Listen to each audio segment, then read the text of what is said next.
वर आक्रमण केलं. तुम्ही सांगता की त्याच्यानंतर त्यांनी रायगडावरती आले, तिथे स्वतःचा त्यांचा राज्याभिषेक झाला आणि मग पुढे त्यांच्या सगळ्या त्यांची कारकीर्द, फार छोटी कारकीर्द त्यांना मिळाली.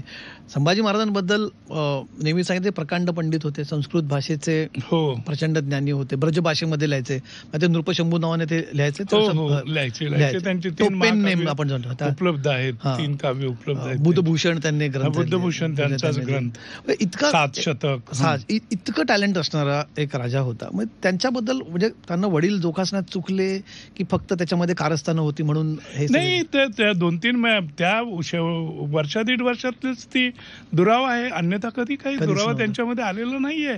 उलट अब कॅरे नावाचा जो परदेशी प्रवासी होता त्याने लिहिलेला आहे की रायगडावर गेल्यावर थोरले महाराज म्हणतात की मला भेटायच्या आधी माझ्या युवराजांना भेटा, आणि युवराज हा शिवरायांचा लाडका आहे, त्याच्या हाताखाली शिवराय नेहमी 10,000ची खडी फौज देतात आणि त्याच्यावर फार त्यांचं प्रेम आहे.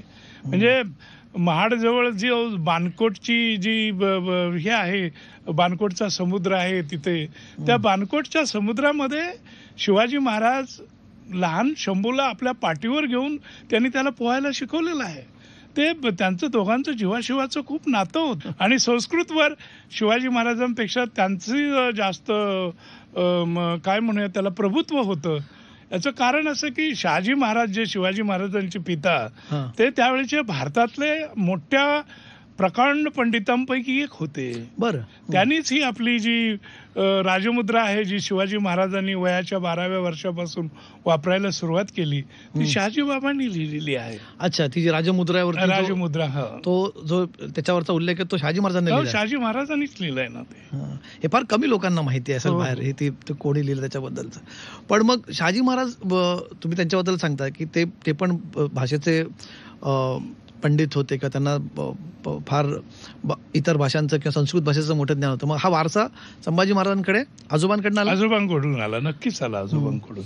मग काय म्हणजे कशा प्रकारे त्यांचा आणि आजोबांचा कुठे रेफरन्स असं आहे त्याची नोंदी की आजोबांच्या त्यांच्या सहवासात राहिले?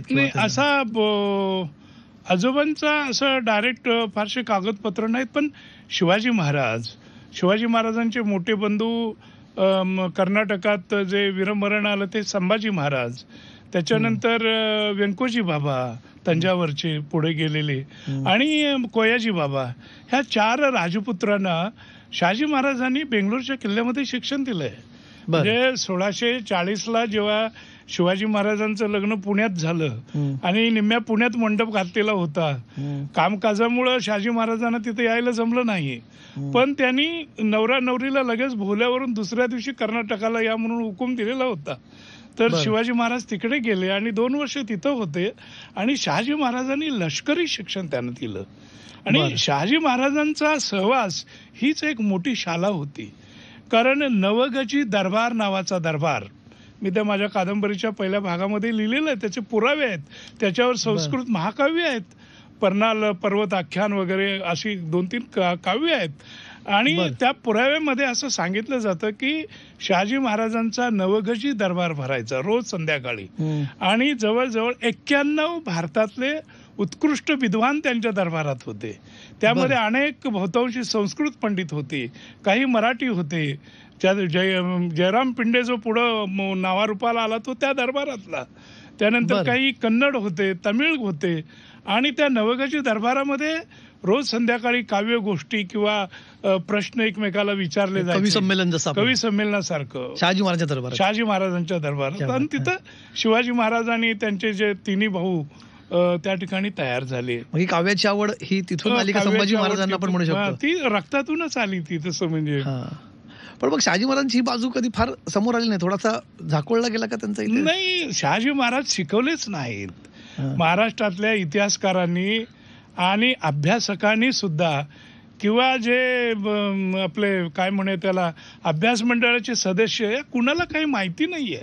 दुर्दैवानं हा इतिहास एवढा प्रचंड मोठा आहे की शिवाजी महाराजांचे वडील शहाजी महाराज यांनी एका नव्हे 2 मुघल बादशाहांशी उघड्या मैदानात लढाई खेळलेली आहे. त्यामध्ये 1624ला जे भातोडी नावाचं गाव आहे 11 किलोमीटरवर आजच्या अहमदनगर पासून म्हणजे अहिल्यानगर पासून, तिथे मलिक अंबर आणि शहाजी महाराज यांची 40,000ची फौज विरुद्ध दिल्लीचा बादशाह जहांगीर, औरंगजेबाचा आजोबा, त्याची 60,000ची फौज आणि आदिलशाची 40,000ची, म्हणजे 1 लाखाची फौज यांच्या विरोधात होती आणि यांच्याकडे 40,000